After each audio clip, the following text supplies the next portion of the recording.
Hello, this is Noam Hektik from ESWC 2011 coverage by Norm ESET. I have Grubby here with me. First of all, Grubby, how are you doing right now in the tournament? Yes, I'm doing good, thank you. Okay, I saw that you are up 2-0 right now in your group. I just won my third game, so. Okay, that's great, that's great. Now, I know that you recently traveled back from Korea. You spent there like a month. Now, in your career, you spent a lot of time abroad, but this was a really long time. How does it feel to be back here in Europe?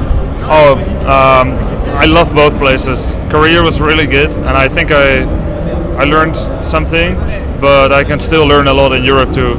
I think there's good players in both continents, and I enjoyed being there, but also I'm happy to be home again. Maybe I'll go again, but no plans yet. Now, the end of your trip was the tournament, IESF, where you got second place. What do you think about the tournament? You didn't get a lot of coverage online, anywhere. My two greatest regrets from the tournament, well, my three greatest regrets. There's one, I didn't get first. That's my biggest. And so I kind of consider the tournament a failure. The second one is there was no coverage, so no one actually got to see me play. And the third one is the way the prize money works. Although I got second, I shared points with a FIFA guy from Netherlands who, although he's a nice guy, he never trained the game that they played there, so he only made it out of his group. And I got second place, but the country got fourth, so there was no prize money. So I didn't gain any, I wasn't able to show any games, and I didn't gain any money. It was just a good experience. That's all, and luckily I made use of the Korea trip with some training as well. So, yes, and a great vlog as well. Sorry? A great vlog online. I followed it. Yeah. We made a lot of video logs and got a lot of positive response. Now you're in one of the tougher groups here in ESWC. I think you have Stefano, who you didn't play with yet. What do you think? Can you take him? I think so. I mean, we've been playing together for about 5 years now. Ever since he was like 14. 4 years. I knew from the very first game I played him, he was a very talented guy, and that if he put his heart to it, he was going to go far. He's far now. I'm incredibly proud of him that he won IPL. I have a lot of respect for him, and I like him. He's a little quirky sometimes, weird, but I like that. As in the game, he's fast, he's smart. We practice quite a bit in StarCraft as well, and he wins the majority for sure, but sometimes I also win some games, and I think I also advanced generally and in my PVZ, so I think I have what it takes to take him. I'm not the favorite, but I'm going to go killer mode, and yeah, we'll see. But I think I'm through already, through the group. So. Yes, pretty sure you are. Now, you're always very honest with your skill, about your skill you just were. Who is the player that you think that if you beat here, it will show that you're really one of the top players in StarCraft 2? That if I, sorry? A player here in the tournament that if you beat, you will be considered really one of the top players. Well, I don't think beating one player is enough to make a claim like that. All that you can say is the person who wins ESWC is going to be the best player that day, that tournament. And such honors and triumphs are short-lived, only until the next tournament. So I'm gonna try to be that man. And there's a lot of good players. It's not gonna be easy, but it's most fun to go all the way with ambition, and I have it. And maybe it'll be my time. Hopefully. Now, we talked about IESF. They called themselves sort of a world championship. They had one player from every nation. It was a bit weird format, not very competitive. I saw best of 1 games, and this is a tournament that calls itself world championship as well. First of all, do you think there is a place for world championships in StarCraft 2 where they bring one player from each country, because some of them are a bit weaker players? And is this good for StarCraft 2? And also, do you think you're representing really the Netherlands? And if you win here, this is a win for the Netherlands as well? I don't. I think it's a very good thing. Like even if like the countries with the weaker best player wasn't going to be able to send any players to World Championships, we might not even see Israel now partaking in the ESWC. I mean, Israel also built up steadily. Sometimes sending not so strong players all the way back in Warcraft, WCG, ESWC, and eventually you get a player like Osho. because the environment is there.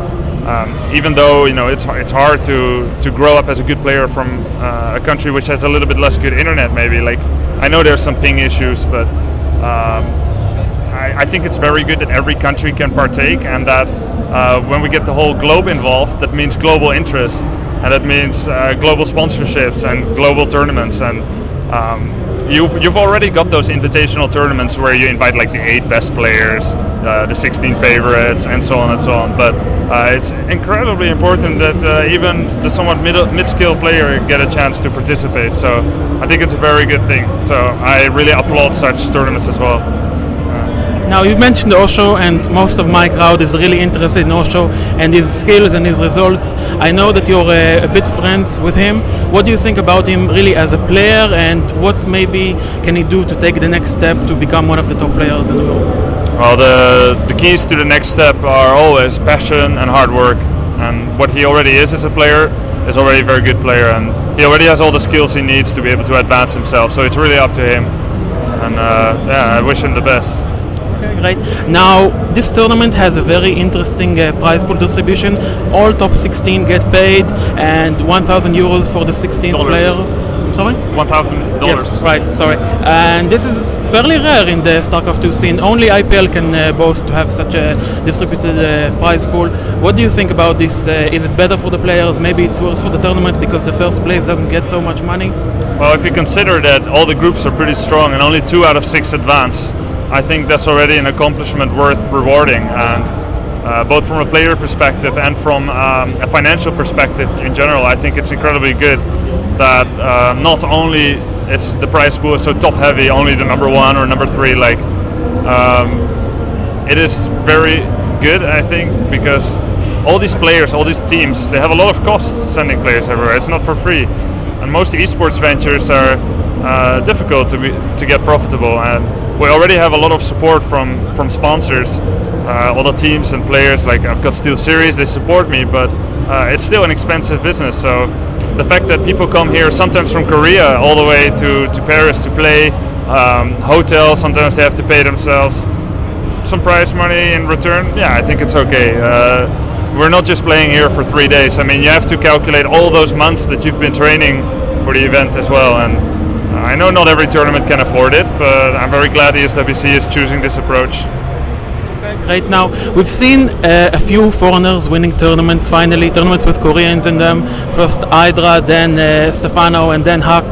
Now, do you think this is something related to the skill gap between foreigners and Koreans? Maybe the skill gap is dropping a bit, or is this, just as you said, the strongest player on that specific day? I don't know.